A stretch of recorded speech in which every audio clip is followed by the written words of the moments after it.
Welcome to Unit 8. This is sound production for games. My name is Nick and I'm one of the game design tutors at Enemy of Boredom.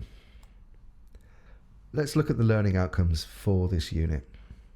We want to understand how sound production techniques describe how sound is used in games to communicate information. Also describe sound production techniques for use within video games. And describe the legal and technical considerations affecting the collection and recording of sound. If you download your task sheet for Unit 8 from the learnplaycomplete.com website, you'll see that we have a task 1, which is describe how sound is used in games to communicate information. And if we think about this, you have seen it over and over and over again. Sound is very, very important in the game. It sets a mood, it communicates information to the player, like what they've picked up or what they are doing at the time. And it also drives the narrative forward. What we want to be able to do in this unit is be able to create and edit sound assets for computer games. So describing the different sounds required for a game sequence. So whether you've got a horror game or a shooting game or a 2D platformer. We'll also be producing raw sound assets for a game sequence. So this will be things like recording stuff in your own house and submitting that as your work. So before we begin, we're going to need a couple of resources. So you're going to want to have a way to record sounds, probably just through your phone. Yeah, if you've got a microphone, then that's great. You'll also need some software that you'll be able to use synthesizers through and also import those sounds into. There are some free ones, so if you're on Mac, GarageBand, and what we'll do is we'll try and find an equivalent for Windows for your PC users. What you're also going to need is props to use when recording Foley sounds, such as keys, boxes, cereal packets, rubber gloves. You'll see how those come into play as we move along the unit. Sound is everything in your game. Whether it's directing a player to the next destination or creating an atmosphere to your level, sound drives emotion. Also tricks the player into thinking this is reality, when you're just playing with a bunch of 3D models in a false world on screen. If we think about sounds in movies, what would things like Star Wars be like without a big swelling orchestra playing the soundtrack, John Williams scoring it all? You know, what would films like Indiana Jones be like without the full-on fanfare? And this happens in games nowadays as well, as they become more like movies. The next very important thing is voiceover artists. Certainly as games have moved to become more like movies, they rely heavily on the work of voiceover artists. This is usually the very first stage before animation even begins. What you want to do is record your script and record the people talking so that the animators and the 3D modelers can then take this narrative and push it into the game itself. Let's look at some examples of this. So, crashing a car into a barrier. If you're playing a racing game and your car hits a barrier, you're going to expect to hear a crashing sound. And if you don't hear it, you are not into the reality of the game itself. Say we're shooting a machine gun, you know what that sounds like. You want to get the feedback audibly to the player for them to know that they're shooting a gun. Then there's things like pickups, picking up health, picking up collectibles, all of those sounds and the blings and the blongs. Those sounds are very important to give the player a feeling that they are moving forward within the game, that they've collected something, that they've got the pickup. The sound just lets them know, and the animations and the 3D modeling gives them a visual that this is going on. You know, in your head, you already know what these sounds should sound like.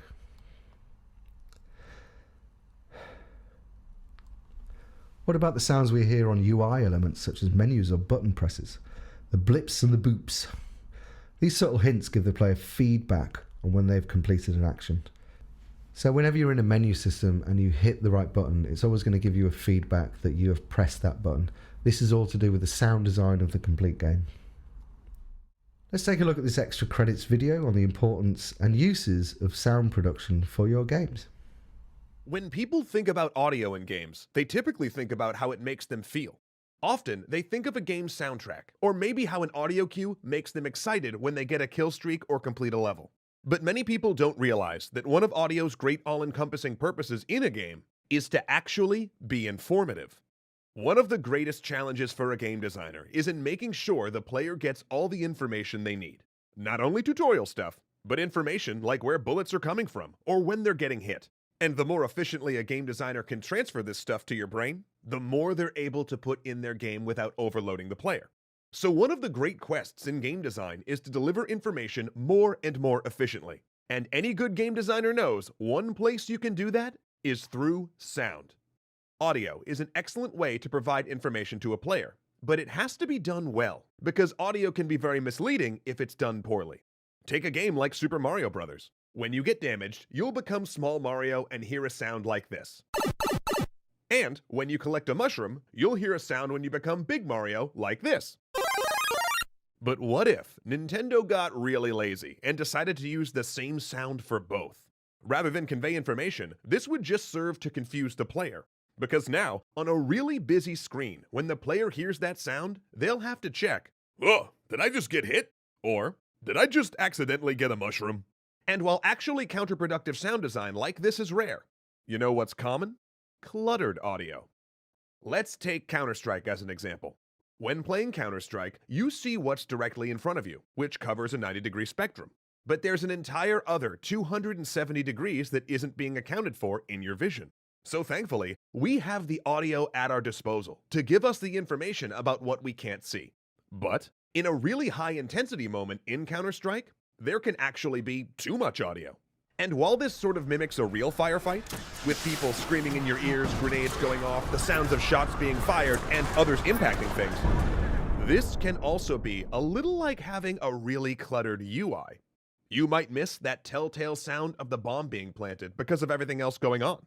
This, of course, also creates interesting strategies and the option for a team to go and create a distraction while one of their other members does something sneaky, but it has to be used very carefully, because like a cluttered UI, a cluttered audioscape tells the player nothing.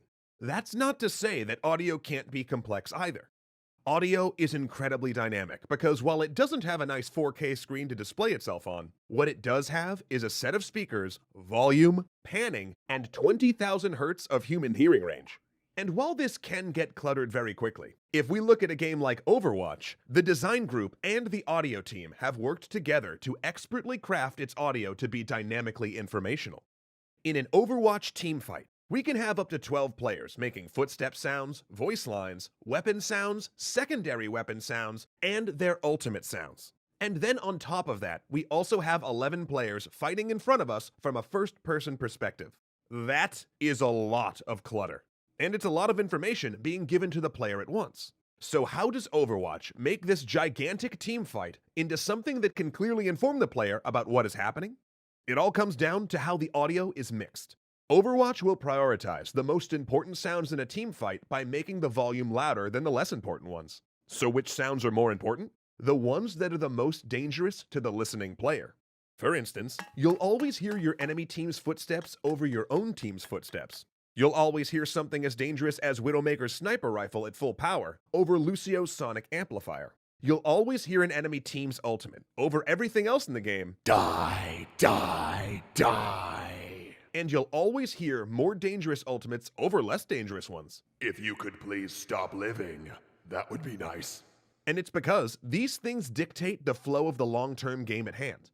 And when all this informational audio is combined with memorable characters, distinctive animations, and clear VFX, it allows players to process a huge amount of information in almost any team fight.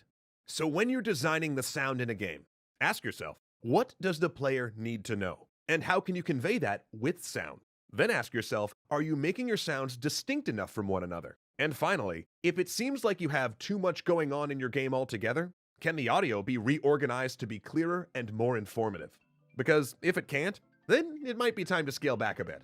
If you can do all that, then a player will be able to pick up the most important information in your game with ease.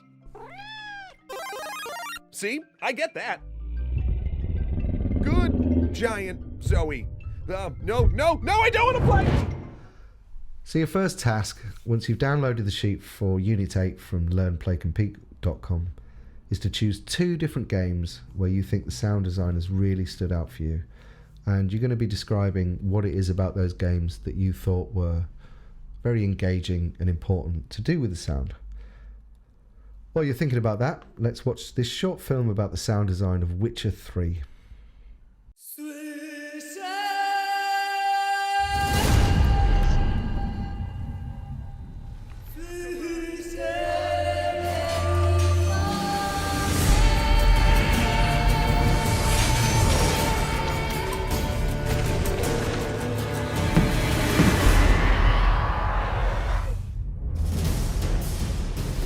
Skomponowanie tak dużej ilości muzyki do tak wielkiej gry, jaką jest Wiedźmin 3, było nie lada wyzwaniem. Do jego realizacji postanowiliśmy zaangażować oczywiście najlepszych muzyków. Tematy przewodnie do Wiedźmina nagrała Brandenburska Orkiestra Symfoniczna we Frankfurcie pod dyrekcją Bernda Ruffa.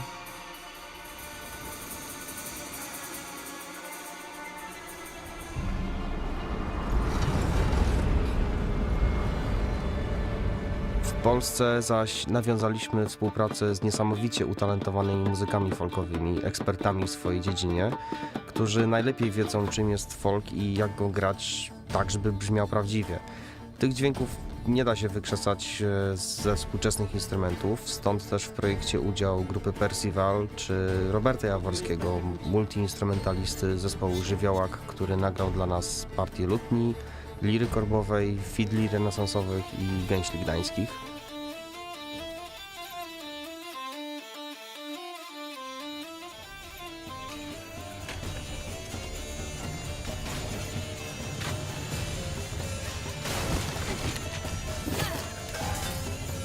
Mieliśmy pierwsze nagrania z Percivalem.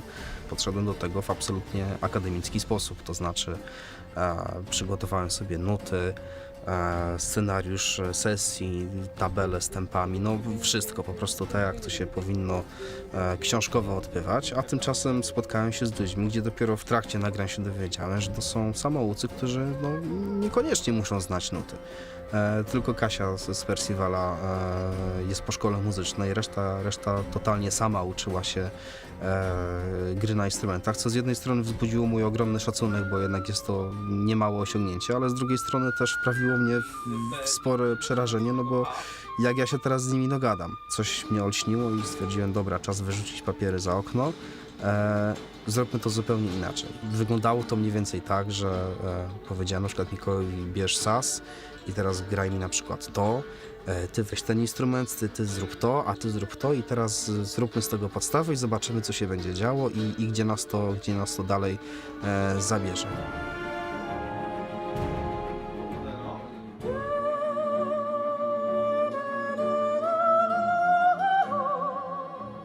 Wszystko w punkt jest.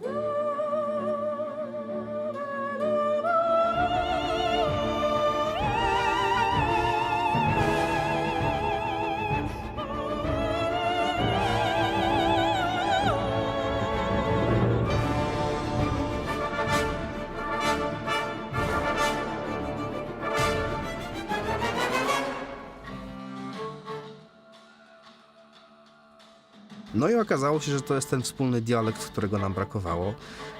Momentalnie prace ruszyły z kopyta. Okazało się, że muzycznie potrafimy się świetnie zrozumieć, że nadajemy na tych samych falach i że kręci nas w muzyce dokładnie to samo.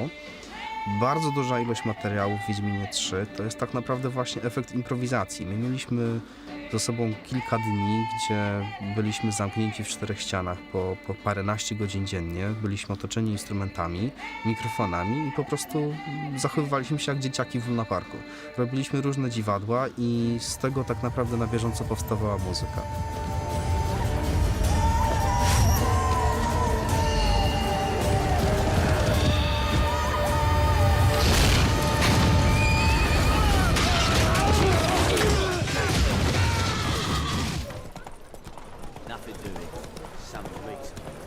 Rola dźwięków ambientowych jest bardzo ważna, ponieważ tworzą one tło i takie spoiwo dla wszystkich innych dźwięków, ale również nadają wiarygodności światu i sprawiają, że zaczyna on oddychać, żyć. Tu każdy niuans ma znaczenie. Zmiana pogody sprawia, że natura natychmiast brzmi inaczej. Przy silnym wietrze lub burzy milkną zwierzęta, inaczej szumią drzewa, inaczej brzmi nurt rzeki. Naszym głównym celem było to, żeby osiągnąć jak najbardziej naturalny, jak najbardziej organiczny dźwięk. Grunwald był dla nas fantastyczną okazją, aby nagrać i sprawdzić, jak na żywo w terenie, w naturalnych warunkach brzmią elementy średniowiecznego uzbrojenia. Odgłosy zbroi, czy to odgłosy ludzi chodzących, czy to odgłosy kowali.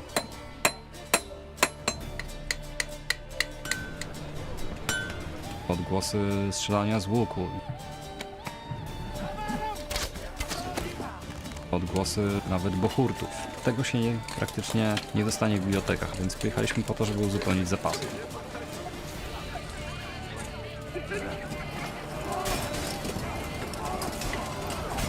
To musi być taki dźwięk, w którym gracz zamyka oczy i on od razu wie, co się dzieje na ekranie. Nawet nie musi patrzeć.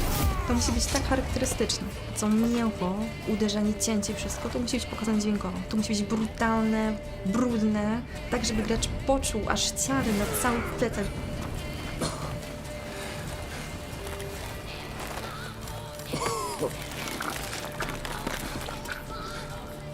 Potrzebowaliśmy postprocesu pod rycerzy i pod głosy rycerzy, więc stwierdziliśmy, że nie będziemy robili tego klasycznie equalizerami i normalnym postprocesem, tylko nagramy po prostu dany szum wkładając na głośnik hełm.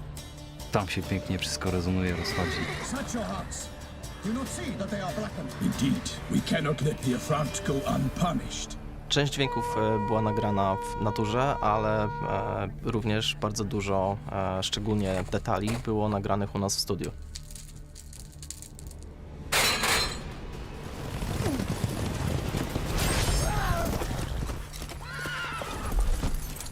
Pozwoliło to nam uzyskać brzmienie dokładnie takie, jakiego potrzebowaliśmy.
So a really interesting look at Witcher 3's sound design there.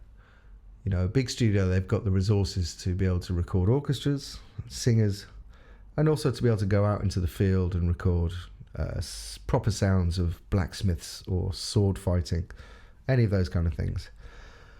What we have here is sound libraries, though.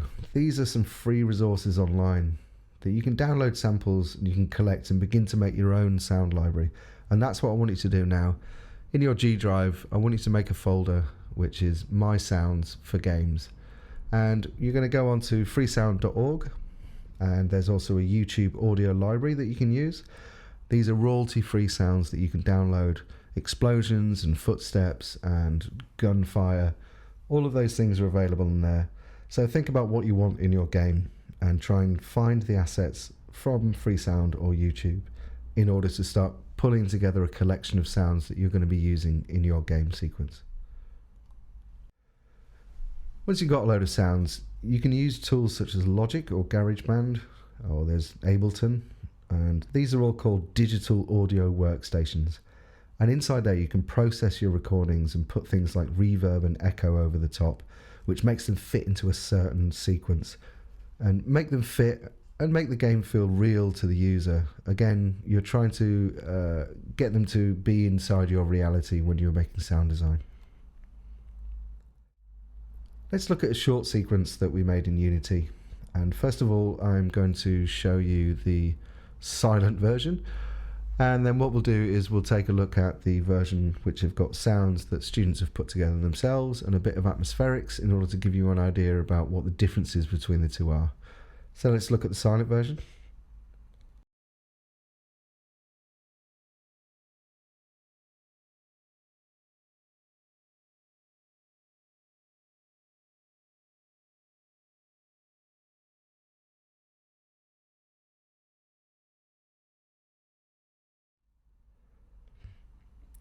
Now let's look at what it sounds like with some sound effects on top.